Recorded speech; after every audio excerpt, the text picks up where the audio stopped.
Gastric anatomy आणि physiology. तर या ठिकाणी आपण जे गॅस्ट्रिक म्हणजे स्टमक संदर्भातील जे काही गोष्टी आहेत याविषयी पाहणार आहोत. तर या ठिकाणी जे स्टमकचे 4 मेन रिझन्स आहेत, त्या मेन रिझन्स विषयी आपल्याला या ठिकाणी विचारण्यात आलेलं आहे.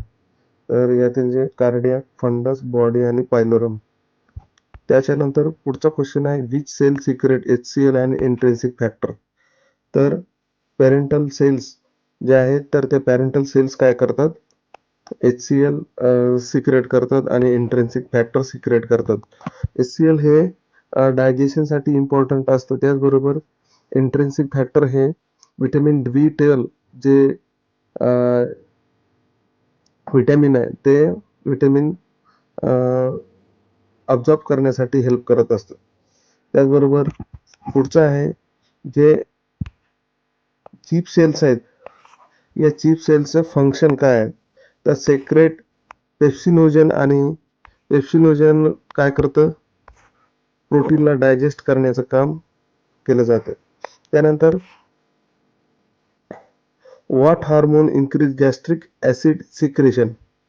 तर जे गॅस्ट्रिन हार्मोन आहे, हे गॅस्ट्रिक हार्मोन काय करत असतं की जे गॅस्ट्रिक ऍसिड सिक्रेशन आहे, तर ते गॅस्ट्रिक ऍसिड सिक्रेशन वाढवत असतं. त्याचबरोबर what protect the stomach wall from the acid.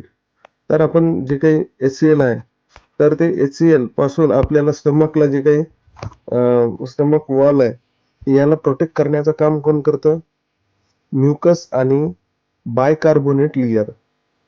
तर जेव्हा ऍसिडचं प्रमाण वाढतं तेव्हा आपण बायकार्बोनेट वगैरे देतो.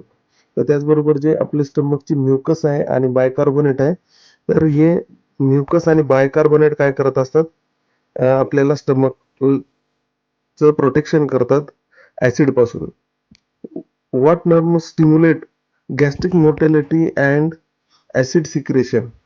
तर जे व्हेगस नर्व आहे, तर ती व्हेगस नर्व काय करत असते, जे गॅस्ट्रिकची मोर्टेलिटी आणि सिक्रेशन आहे याला स्टिम्युलेट करण्यासाठी हेल्प करत असते. तर या ठिकाणी बघा, बऱ्याच वेळा pH वर क्वेश्चन विचारला जातो. त्यामध्ये युरिनचा pH असेल, त्याचबरोबर गॅस्ट्रिक सिक्रेशनचा pH असेल, त्याचबरोबर ब्लडचं pH असेल, या संदर्भात क्वेश्चन विचारले जातात.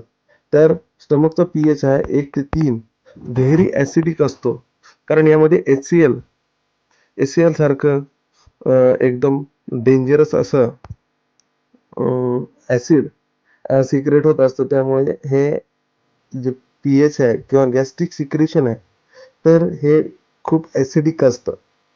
Where is vitamin B12 absorb. तर आपण या ठिकाणी बघितलं की इंट्रिन्सिक फॅक्टर जे आहे, तो इंट्रिन्सिक फॅक्टर काय करत असतो, व्हिटॅमिन B12चं ऑब्झर्व करण्यासाठी, अब्झॉर्प्शन करण्यासाठी मदत करत असतो. तर जे इलियम आहे, या इलियम मध्ये काय होत असतं, टर्मिनल इलियम मध्ये काय होत असतं, व्हिटॅमिन B12चं ऍब्झॉर्प्शन होत